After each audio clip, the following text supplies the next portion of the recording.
Salam sejahtera bagi saudara sekalian. Saat ini kita akan merenungkan firman Tuhan dari Roma pasal 1 ayat 8 sampai 15. Namun sebelumnya, mari kita berdoa.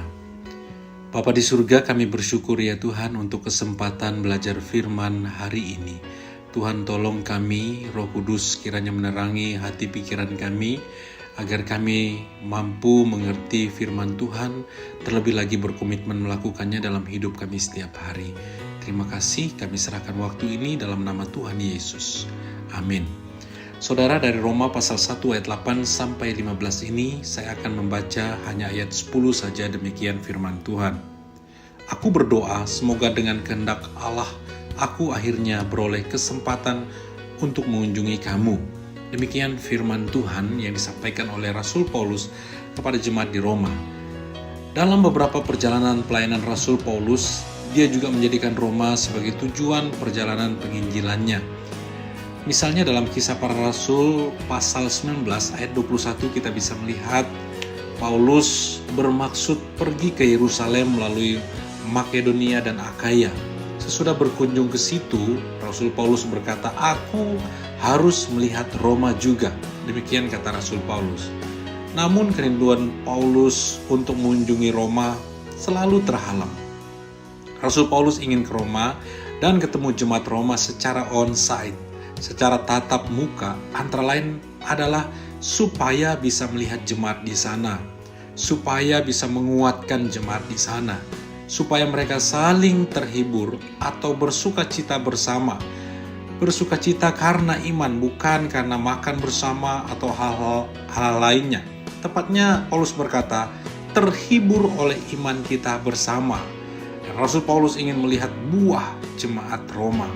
Saudara, dari semua alasan mengapa Rasul Paulus ingin ke Roma, dia berkata di ayat 15, "Aku ingin untuk memberitakan Injil kepada kamu juga yang diam di Roma." Dari nas yang kita pelajari ini, dapat disimpulkan ada dua hal penting yang Paulus bicarakan, yaitu tentang iman dan penginjilan.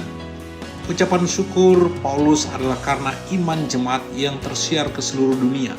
Bahkan salam pembukaan kitab ini, Paulus menjelaskan bahwa dia merupakan rasul yang dikuduskan untuk memberitakan Injil. Dan ayat selanjutnya kita bisa melihat di sana dia menguraikan tentang kabar baik atau Injil itu. Saudara, hari ini apa yang menjadi ucapan syukur kita?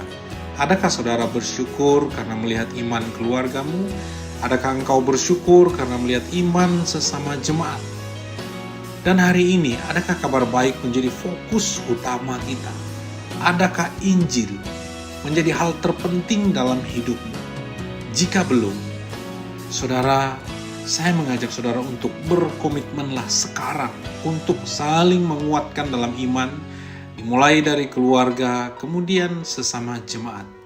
Ceritakanlah Yesus kepada keluarga, kepada rekan kerjamu, kepada rekan bisnismu, kepada teman sekolahmu, teman kuliahmu, dan bahkan di akun media sosialmu, hingga banyak orang mendengar kabar baik dan selamatkan.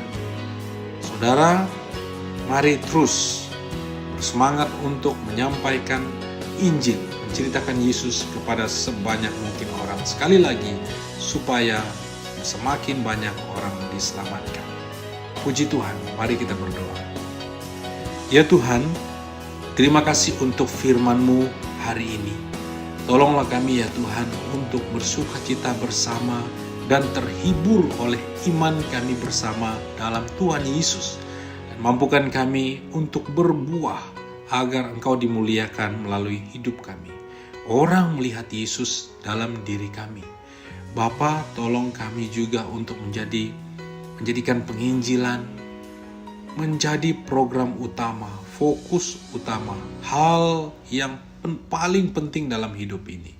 Mampukan kami membicarakan Engkau kepada sebanyak mungkin orang, sehingga banyak orang diselamatkan. Terima kasih ya Tuhan.